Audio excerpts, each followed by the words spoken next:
बाजार में हलचल है। एक तरफ हरी का साधारण सा भेलपुरी का ठेला है जिस पर कोई ग्राहक नहीं। दूसरी तरफ गोविंद का चमकदार गोविंद फास्ट फूड कॉर्नर है जहाँ कुछ लोग नूडल्स खा रहे हैं। गोविंद रुमाल से पसीना पोंछते हुए ताना मारता है। अरे हरी बाबू, क्या बात है, आज तुम्हारे मुरमुरे आराम कर रहे हैं। मैंने तो पहले ही कहा था ये भेलपुरी का जमाना गया। अब गांव वाले भी चाउमीन और पास्ता खाते हैं। हरी उदास मुस्कान के साथ कहता है, गोविंद भाई, तुम्हारा पास्ता पेट भर सकता है, लेकिन जो सुकून मेरी गीता के हाथ की तीखी भेलपुरी में है वो मशीनी नूडल्स में कहाँ। गोविंद हंसते हुए कहता है, सुकून से पेट नहीं भरता हरी बाबू, थोड़ा मॉडर्न बनो। ये लो, एक कटोरी नूडल्स खा लो, दिमाग खुलेगा। हरी बिना कुछ कहे अपना ठेला लेकर चुपचाप वहाँ से अपने घर की तरफ चल देता है। हरी उदास होकर आंगन में चारपाई पर बैठा। गीता रसोई से 2 कप चाय लेकर आती। क्या बात है जी, आज ठेला जल्दी ले आए? मुरमुरे सील गए थे क्या? हरी ठंडी आह भरते हुए कहता है। मुरमुरे नहीं गीता, लोगों का स्वाद बदल गया है। आज दिन भर में बस 2 भेलपुरी बिकी, सब गोविंद के नूडल्स खा रहे थे। मुझे लगता है हमें भी अब ये धंधा बंद कर देना चाहिए। गीता हरी के पास बैठकर प्यार से कहती है, धंधा क्यों बंद करना? कमी हमारी भेलपुरी में नहीं, हमारे बेचने के तरीके में है। लोगों को कुछ नया चाहिए, पर स्वाद अपना ही होना चाहिए। नया क्या करूं? भेलपुरी में नूडल्स मिला दूं? गीता हंसते हुए कहती है, अरे नहीं, हम भेलपुरी बेचेंगे पर भावनाओं के साथ। कल से मैं 3 तरह की चटनी बनाऊंगी। उसमें नाम हम रखेंगे तीखी सास चटनी, मीठी बहू चटनी और चुलबुली साली चटनी। और भेलपुरी में मैं अपनी दादी के नुस्खे वाली प्यार की पापड़ी डालूंगी। जो खाएगा उसे सीधे अपने घर की याद आएगी। हरी के चेहरे पर चमक आती है। अरे वाह गीता, तूने तो मेरे मुरमुरों में जान डाल दी। हरी ने बाजार की भीड़ से दूर शांत बरगद के पेड़ के नीचे अपना ठेला लगाया है। ठेले पर एक नया बोर्ड लगाया है, रिश्तों वाली भेलपुरी। तभी रमाकांत दादाजी वहाँ से गुजरते हैं। वो हैरानी से कहते हैं, अरे हरी, आज बाजार छोड़कर इस बरगद के नीचे, और ये बोर्ड पर क्या लिखा है? रिश्तों वाली भेलपुरी। हरी हाथ जोड़कर कहता है, प्रणाम दादाजी, बाजार का शोर बहुत हो गया था। मैंने सोचा असली स्वाद तो सुकून में आता है। आज गीता ने खास चटनियाँ बनाई हैं, कौन सी लगाऊं? तीखी सास या मीठी बहू? दादाजी जोर से ठहाके लगाकर कहते, अरे हरी, मेरी घरवाली तो वैसे ही बहुत तीखी है। तू मुझे मीठी बहू और चुलबुली साली मिक्स करके दे दे, और थोड़ा तीखा भी डाल देना। जिंदगी वैसे ही फीकी चल रही है। हरी पूरी भावना से भेलपुरी मिलाता है। उसमें नींबू निचोड़ता है, कुरकुरी पापड़ी तोड़कर डालता है और एक दोने में दादाजी को दे देता है। दादाजी जैसे ही पहला चम्मच मुंह में डालते हैं, उनके चेहरे के भाव बदल जाते हैं। उनकी आंखें नम हो जाती हैं, लेकिन चेहरे पर एक बड़ी मुस्कान है। दादाजी मुंह से सीसी की आवाज करते हुए कहते हैं, उफ हरी, ये क्या जादू है। ये पपड़ी बिल्कुल मेरी माँ जैसी बनाती थी वैसी है, और ये चटनी का तीखापन आंखों में पानी ले आया, पर स्वाद ऐसा कि आत्मा तृप्त हो गई। ये गीता के हाथों का प्यार है दादाजी, कोई मिलावट नहीं, बस अपनेपन का स्वाद।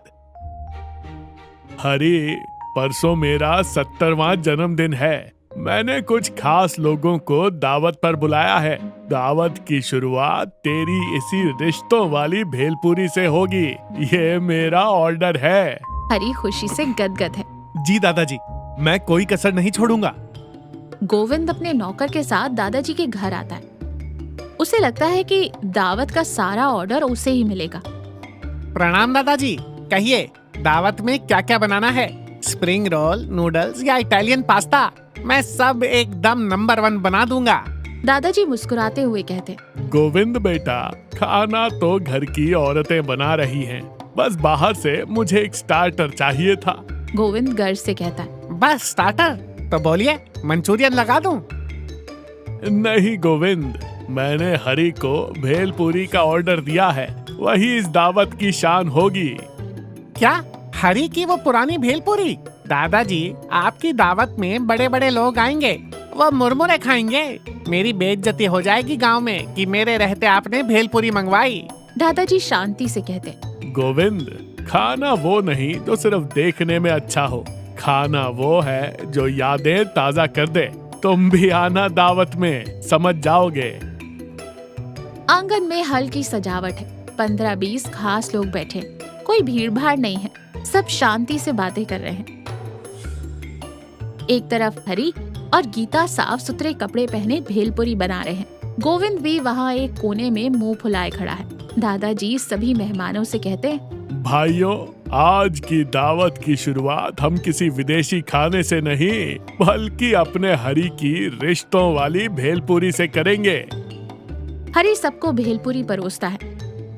लोग खाते हैं और हर तरफ से तारीफों की आवाज आने लगती है।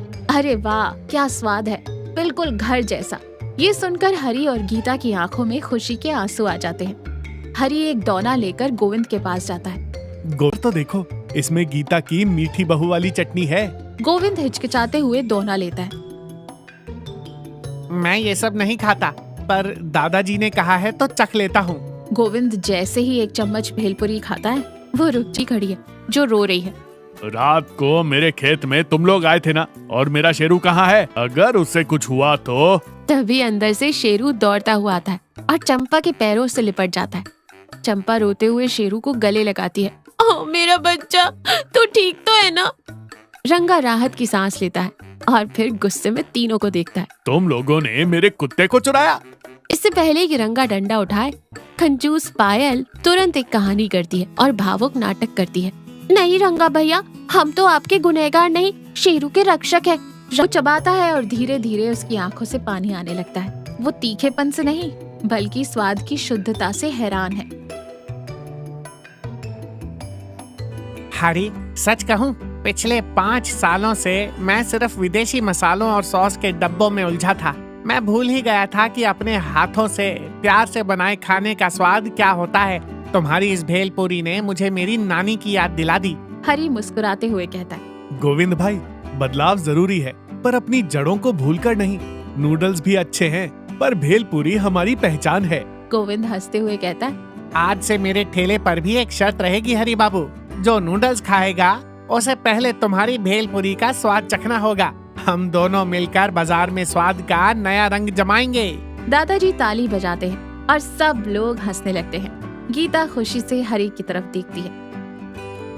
तो देखा, आधुनिकता और नयापन जीवन में जरूरी है, लेकिन हमारी असली पहचान और सबसे बड़ा सुकून हमारी जड़ों, सादगी और उस काम में होता है जो हम पूरे दिल और ईमानदारी से करते हैं। प्यार और सच्चाई से किया गया छोटा सा काम भी बड़े बड़े दिखावों पर भारी पड़ जाता है।